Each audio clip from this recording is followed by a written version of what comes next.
Guess what came in the mail today? Got the Hyperform, damn. Just the Holley intake.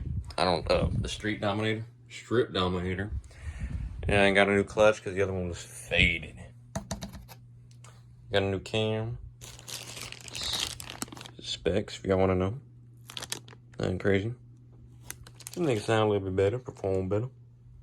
Got a pilot bushing. Then I got a transmission cross member coming in tomorrow as well. We're back for this week.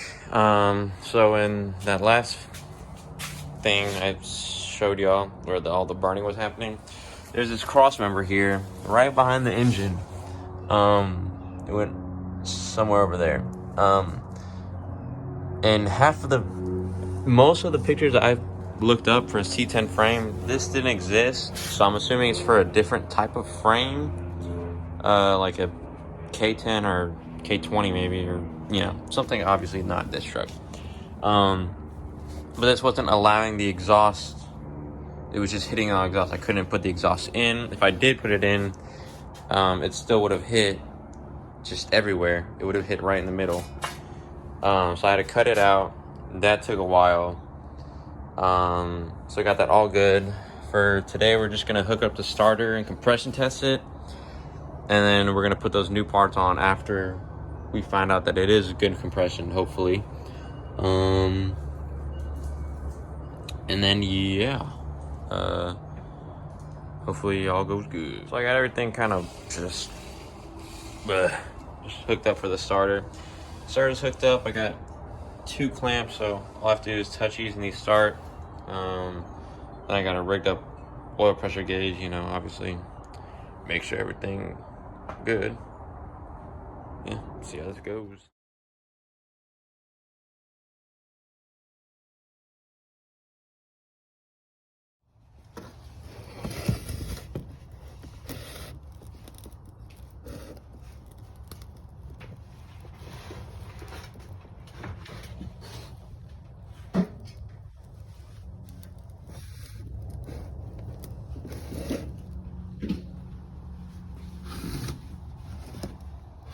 So it's been a while since you can see from the last video. I got it compression tested. It was good. The starter ran slow, so it kind of took a while. But I basically tore down the whole motor until the camshaft. I got all my pulleys and stuff over here. I got my new camshaft and air intake from in there. Timing chain and cover, and then letting the lifter sit in the oil. About to put this all back together. That's my new transmission mount for that. I gotta replace that really bad.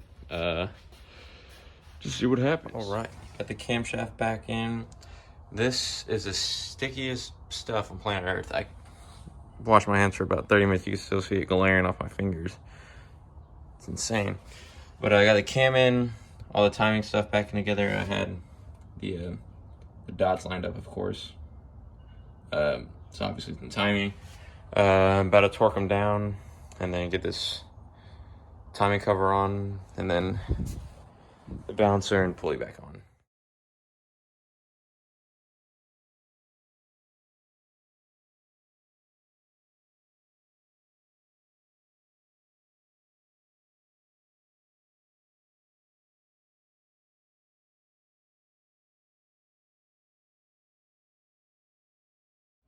So I got the intake manifold on for show right now. I couldn't wrap it up last time, and so I just wanted to put it on. I still got to put the gasket on.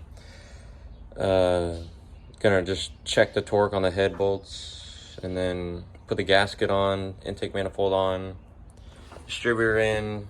I don't need the water. And then try to start it. I have an oil pump primer over there. I'm gonna prime the oil pump, see what the oil pressure is gonna be, and go from there.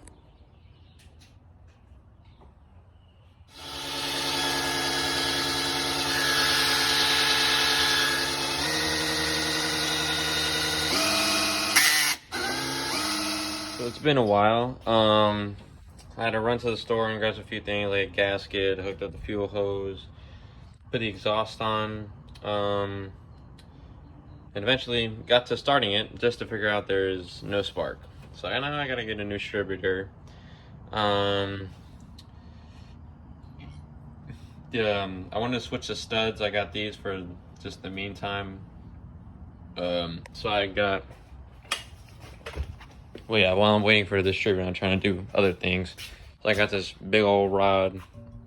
I'm just cutting small little pieces to make studs because every other stud from like AutoZone and all that stuff is like probably like 3 inches long, and it just hits the header every time.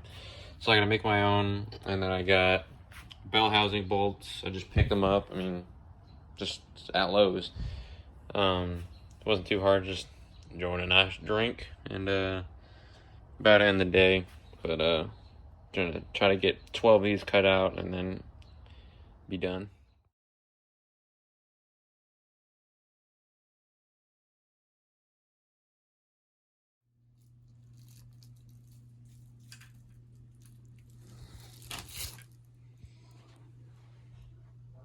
Crazy. Let's see.